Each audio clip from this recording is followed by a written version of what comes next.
بسم اللہ الرحمن الرحیم. ناظرین السلام علیکم. پروگرام ہے 11 تار. میں ہوں وسیم بادامی.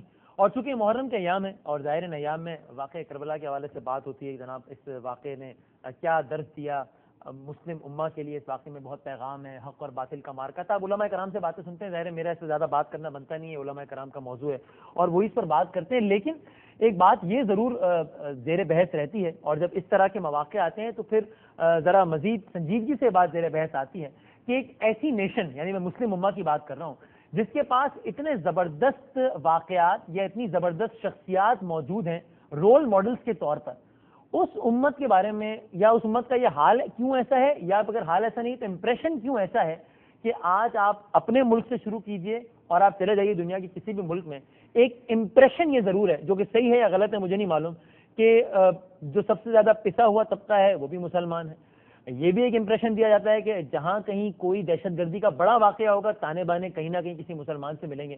تو ایک ایسی نیشن جس کے پاس واقع کربلا جیسا ایک واقعہ ہے کوٹ کرنے کے لیے حق اور باطل کا مارکا، جس کے پاس رسول اللہ صلی اللہ علیہ وسلم جیسی شخصیت ہے، جن کی جو سیرت ہے اس کے مسلمان نہیں تمام انسان معترف ہیں، اس نیشن کا آج یہ حال کیوں ہے؟ اس پر ذرا آج کے پروگرام میں بات کرنی ہے. زیادہ لمبی تمہید میں نے بالکل نہیں ماننی. دو بڑے معزز مہمان موجود ہیں اور جو ہمارے پہلے مہمان ہیں ان سے ہم پروگرام کے ابتدائی حصے میں بات کریں گے. انہیں پھر جانا بھی ہے تو انہیں بالکل ان کے وقت سے فارغ کر دیں گے. اور میں بہت شکر گزار ہوں دونوں مہمانوں کا کہ انہوں نے اپنے قیمتی وقت سے ہمارے لیے وقت نکالا ہے. بہت سینئر تجزیہ کار ہیں، روزنامہ جنگ میں کالمسٹ ہیں، کسی تعارف کے محتاج نہیں. جناب حسن نثار صاحب ہمیں جوائن کر رہے ہیں لاہور سے. حسن نثار صاحب بہت بہت شکریہ وقت دینے کا. اور یہاں کراچی اسٹوڈیو میں میرے ساتھ موجود ہیں معروف مذہبی اسکالر ہیں، اگین کسی تعارف کے محتاج نہیں ہیں، ایک مشہور و معروف پروگرام بھی ہوسٹ کرتے ہیں ARY ڈیجیٹل پر اور ARY نیوز پر بھی، جناب ڈاکٹر عامر لیاقت حسین صاحب. ڈاکٹر صاحب بہت بہت شکریہ وقت دینے کا. حسن نثار صاحب میں بالکل یہ بنیادی سوال سے آغاز کرنا چاہتا ہوں کہ آج چونکہ یہ محرم کے بھی ایام چل رہے ہیں، واقعہ کربلا کا تذکرہ ہوتا ہے جس طرح میں نے کہا، تو لوگ یہ سوچتے ہیں، میرے اپنے بھی ذہن میں بات آتی ہے کہ پھر کیا وجہ ہے ایک ایسی قوم جس کے پاس اتنی زبردست مثالیں ہیں، ذات رسول ہے، واقعہ کربلا ہے اپنے رول ماڈلز کے طور پر، اس قوم کا آج یہ کیوں حال ہے کہ ہر جگہ سپریسڈ بھی ہے، اس کے بارے میں یہ امپریشن بھی ہے کہ وہ ٹیررسٹ بھی ہیں؟ یہ معاملہ خراب کہاں ہو گیا ہے حسن نثار صاحب؟ بھی very good examples to follow. دیکھیں، پہلی بات تو یہ ہے کہ آپ نے کافی دفعہ ایک لفظ ریپیٹ کیا ہے امپریشن کا، یہ پرسیپشن، یہ بالکل غلط ہے. اچھا، یہ 55-56 ملک، اتنی بڑی فوج، petro dollar, minerals, man power, 1.5 ارب کے قریب آبادی، اس کے باوجود یہ راندہ درگاہ ہیں، ان کے پلے کچھ نہیں ہے. ٹھیک ہے، اچھا، آپ اندازہ لگائیں پچھلی کتنی سینچری سے جس دنیا میں آج ہم رہ رہے ہیں یہ ویسٹ نے کار کی ہے. آج آپ سے بجلی ویسٹ واپس لے لے، ریل واپس لے لے، ہوائی جہاز واپس لے لے، فون واپس لے لے. آپ تصور کریں آپ کھڑے کہاں ہیں؟ ان میں سے کوئی کنٹریبیوشن نہیں. یہ آج ان لوگوں کے نام کا ماتم کرتے ہیں کہ ہم بھی کبھی سائنسدان پیدا کرتے تھے، جن کی انہوں نے کتابیں جلائی ہیں، جن کے سروں پہ ان کی کتابیں ماری ہیں، ان کو نیم پاگل کر دیا ہے، جن کو جیلوں میں ڈالا ہے، جن کو ایگزائل پہ. وہی زوال کی وجہ ہے کہ انہوں نے اپنے عالی شان لوگوں کو، انہوں نے اپنے ڈراموں کو، ڈرامہ نما لوگوں کو، اپنی نوٹنکیوں کو، اپنے ٹھگوں کو گلیمرائز کیا ہے. انہوں نے اپنے عالی شان شاہ دماغ جو تھے ان کو انہوں نے بہت رگیدا ہے، اس کی سزا انہیں مل رہی ہے.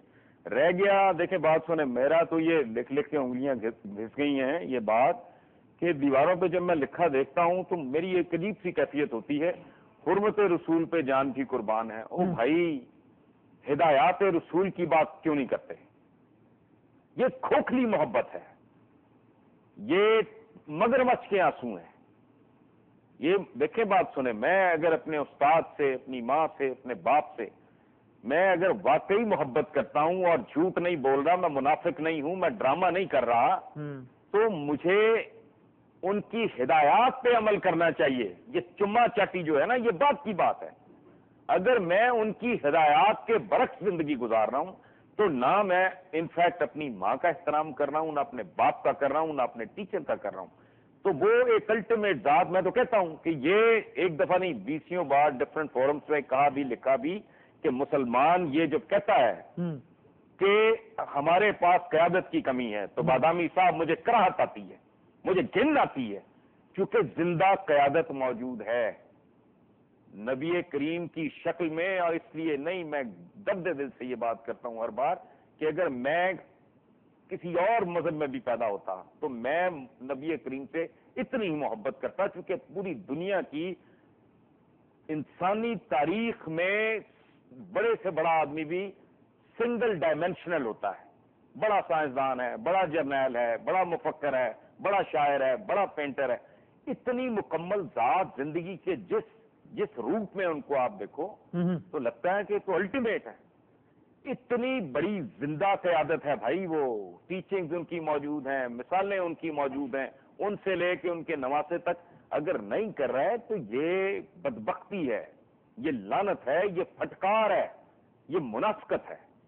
ان کی نام لینا اور رونا اور محبت کرنا، چومنا، سڑکیں دیواریں بھر دینا کہ حرمت رسول پہ جان بھی قربان ہے، ہدایات کی بات کرو۔ چلیں میں اسی بات کو لے کے آگے بڑھتا ہوں، پھر آپ کے دوبارہ آؤں گا۔ عامر لیاقت صاحب، ظاہر ہے اس سے تو کوئی بھی ایگری نہیں کرتا، کوئی بھی ڈس ایگری نہیں کرتا، نہ حسن نثار صاحب کر رہے ہیں کہ ایک الٹیمیٹ شخصیت ہے جو ہم کہتے ہیں بعد از خدا بزرگ تو یہ قصہ مختصر، لیکن کہتے ہیں سارا زور حرمت رسول پر ہے، ہدایات رسول پر نہیں ہے، اور یہی آج امت مسلمہ کی پستی کا سبب ہے کہ ہم نے جو دیگر چیزیں تھیں ان کو بہت اہمیت دے دی، ہدایات جو انہوں نے کہا کرنے کو اس پر عمل نہیں کر رہے۔ ایگری کرتے ہیں آپ سے؟ بسم اللہ الرحمن الرحیم۔ دیکھیے، حسن نثار صاحب ہمارے بڑے محترم ہیں اور بڑی قابل شخصیت ہیں، انٹلیکچوئل ہیں، اور اگر ان کی باتوں کو ایک مخصوص اینک لگا کر دیکھا جائے گا تو بڑی زیادتی ہوگی۔ اچھا، حسن نثار صاحب میں عشق رسول صلی اللہ علیہ وآلہ وسلم کوٹ کوٹ کے بھرا ہوا ہے، میں اس کو دوسرے اینگل سے دیکھ رہا ہوں۔ اچھا، وہ حرمت رسول کے بھی حامی ہیں، لیکن آپ ان کی اگر بات کو سمجھنے کی کوشش کریں، وہ یہ کہہ رہے ہیں کہ حرمت رسول پہ تو آپ قربان ہوں، لیکن اس کے لیے پہلے ہدایات پر تو عمل کریں، پہلے آپ نبی کریم صلی اللہ علیہ وآلہ وسلم کے ایک سچے امتی تو بنیے، اپنے اندر صبر برداشت جو کہ نبی کریم صلی اللہ علیہ وآلہ وسلم نے اپنی 40 سالہ حیات مبارکہ میں، بھائی 23 برس کی مدت ہے نا شریعت کے آنے کی اور قرآن پاک کے احکامات کو نافذ کرنے کی، لیکن 40 برس کی جو حیات مبارکہ ہے اس میں آپ کو کیا نظر آتا ہے؟ اس میں آپ کو نظر آتا ہے کہ جو کانٹے بچھا رہی ہے عورت اس کے لیے آپ دعائیں کر رہے ہیں، آپ کو پتھر پڑ رہے ہیں تب بھی آپ دعائیں کر رہے ہیں، آپ کے گلے میں رسیاں ڈال کر کھینچا جا رہا ہے تب بھی آپ کسی کو بد دعا نہیں دے رہے۔ تو حسن نثار صاحب جو میں سمجھ پایا ہوں، اور ہو سکتا ہے میں ان کے آگے ایک طالب علم ہوں، لیکن یہ ان کا درد ہے جو وہ ایک بیان کرنا چاہ رہے ہیں کہ آپ دیواروں پر تو نعرے لکھ دیتے ہیں، لیکن کیا آپ ایک اچھے امتی بنے؟ کیا آپ ایک سچے مسلمان بنے؟ وہ نہیں بن پایا۔ کیا آپ پڑوسیوں کا خیال رکھتے ہیں؟ کیا آپ کے پڑوس میں کوئی بھوکا سو جاتا ہے تو آپ کو تکلیف ہوتی ہے؟ کیا آپ کے حکمراں لوگوں کے معاملات کا، ان کی خواہشات کا احترام کرتے ہیں؟ تو اگر آپ یہ سب نہیں کرتے تو پھر کس بات کی آپ حرمت رسول پر جان قربان کرنے کے لیے تیار ہیں؟ یہ میں جو سمجھ پایا ہوں وہ قطعاً، کیونکہ انہوں نے جو اتنی بڑی بات کی، انہوں نے کہا کہ آپ میں ہی کیا پوری دنیا معترف ہے نبی کریم صلی اللہ علیہ وسلم کی ذات اقدس کی، بلکہ ان سے لے کر ان کے نواسے تک ہمارے یہاں یہ ہوتا ہے کہ ہم بات کو سمجھ نہیں پاتے اور ایک دم جذباتی ہو جاتے ہیں اور کہتے ہیں جی انہوں نے یہ کیا کہہ دیا۔ میں تو کہتا ہوں کہ حسن نثار صاحب سب سے زیادہ حرمت رسول کے قائل ہیں جو ہدایات کی بات کر رہے ہیں، کیونکہ جو ہدایات کی بات کرتا ہے وہ سب سے زیادہ حرمت کا پابند ہوتا ہے۔ لیکن مسلمانوں کے آپس کے اختلافات اس پر تو بعد میں بات کریں گے، لیکن آج جو ہمیں باہر سے بھی جو مار پڑ رہی ہے as a nation, as a Muslim nation, جی استعماری قوتوں کی بات کریں، اس کی بھی وجوہات یہ ہیں کہ ہم ایک سچے امتی نہیں بن پائے، دیکھیے ان کی ہدایت پر عمل نہیں کرتے۔ راندہ درگاہ تو ہم اپنی حرکتوں کی وجہ سے ہیں نا، ٹھیک ہے، ہم نے ہمارے یہاں یہ کہہ دیا جاتا ہے، معذرت کے ساتھ میں عرض کروں کہ ہمارے یہاں کہہ دیا جاتا ہے کہ جب کوئی خودکش حملہ ہوتا ہے تو ایک بڑا عجیب سا جملہ میں سنتا ہوں علماء کی طرف سے بھی اور حکمرانوں کی طرف سے بھی، یہ کرنے والے مسلمان نہیں ہو سکتے۔ بھائی کیوں نہیں ہو سکتے؟ کیا مسلمانوں نے یعنی عبد الرحمن ابن ملجم نے علی کا سر نہیں کاٹا؟ کیا مسلمانوں نے حسین کا سر نہیں کاٹا؟ کیا علی اصغر کو 6 ماہ کے بچے کو کربلا کے تپتے ہوئے میدان میں اس کے حلق میں گھوڑوں کو مارنے والا تیر نہیں اتارا؟ کیا علی اکبر کی برچی نہیں اتاری؟ جی کیا انہوں نے عباس کے بازو نہیں کاٹے؟ کیا مسلمانوں نے بنو امیہ کی لاشیں نکال کر نہیں لٹکائیں؟ کیا بنو عباسی کے دور میں قتل و غارت نہیں ہوئی؟ کیا نہیں کیا مسلمانوں نے؟ تو یہ مت کہا کریں کہ یہ مسلمان نہیں ہو سکتے، یہ بڑے ظلم کیے ہیں۔ تو ہمیں ایکسیپٹ کرنا چاہیے اپنی جو ہم نے جو حرکتیں کی ہیں یا جو ہم اس وقت جو ایک جنونیت کے باب رقم کر رہے ہیں، تو ہمیں پہلے تو ایکسیپٹ کرنا چاہیے، اپنی حالت کو سدھارنے کی کوشش کرنی چاہیے۔ ہمیں یہ نہیں کہنا چاہیے جی ہم بہت اچھے ہیں اور دیگر بہت لوگ خراب ہیں، جب سازشیں کوئی سازشیں نہیں ہوتی، ان کو آپ دیکھیے انہوں نے جو کچھ اختیار کیا، جو کچھ اپنایا وہ آپ کو اپنانا چاہیے تھا۔ اس لحاظ سے بھی حسن نثار صاحب صحیح فرما رہے ہیں، راندہ درگاہ تو ہم خود